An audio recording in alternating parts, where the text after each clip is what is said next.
Under the current constitution, Parliament makes laws and to some extent determines how the executive deals with national issues. It also has access to a devolved constituency fund with which to fund grassroots development. How well a region or community is represented, therefore, plays a critical role. The current Parliament has 222 members, 12 of whom are nominated. The proposed constitution plans to increase the number of constituencies, and thus representatives, to 290. A further 47 women will be elected to Parliament at county level, with an additional 12 nominated members based on party strength in Parliament. The total is 349 MPs excluding the Speaker, who is a member by virtue of his office. But representation in the new laws is not restricted to one House of Parliament. Devolution brings in a Senate which will have a Speaker, 47 senators elected from the counties, 16 women senators nominated on party strength, 2 youth representatives of either gender, and 2 representatives for the disabled, also of either gender. The influence representatives wield on the national agenda has always been a source of conflict.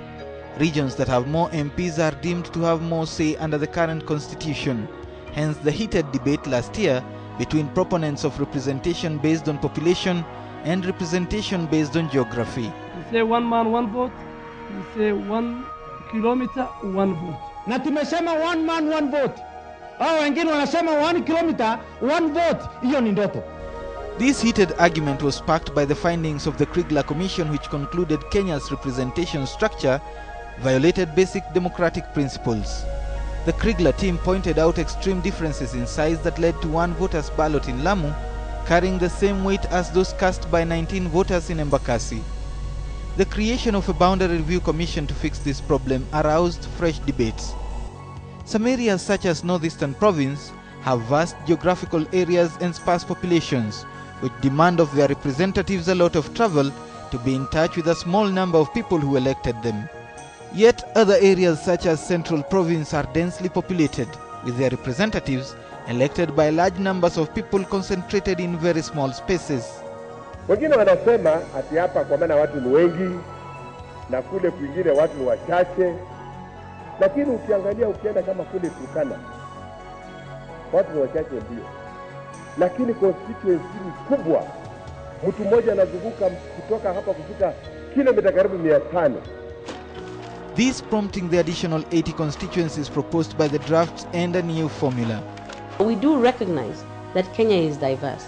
There are areas which are very populous and areas which are very big geographically and not so populous. And therefore this formula was the meeting of minds between 1 man, 1 vote and 1 kilometer, 1 vote. The idea is to use a national average by dividing the total population with the number of constituencies and allowing margins of deviation from the average. In densely populated areas, the Independent Electoral and Boundaries Commission, which we have introduced into the draft, which is the electoral body which is totally independent and which will be determining the boundaries, their work will be to assess a densely populated area, and we have allowed them to depart from the average population by up to minus 40%. However, in the remote areas like Northeastern, we also know there is a problem. So we've also said that the Independent Electoral Boundary Commission can also depart from the average population in a constituency by up to plus 40% in these areas, so that we make sure there is equitable representation for people in those areas. What we were trying to avoid, in as much as possible, is what Kriegler in his report called the impossible, that in nowhere in the world was there bigger discrepancies between constituencies than in Kenya. Because Embakasi and Ijara, the difference is 300%.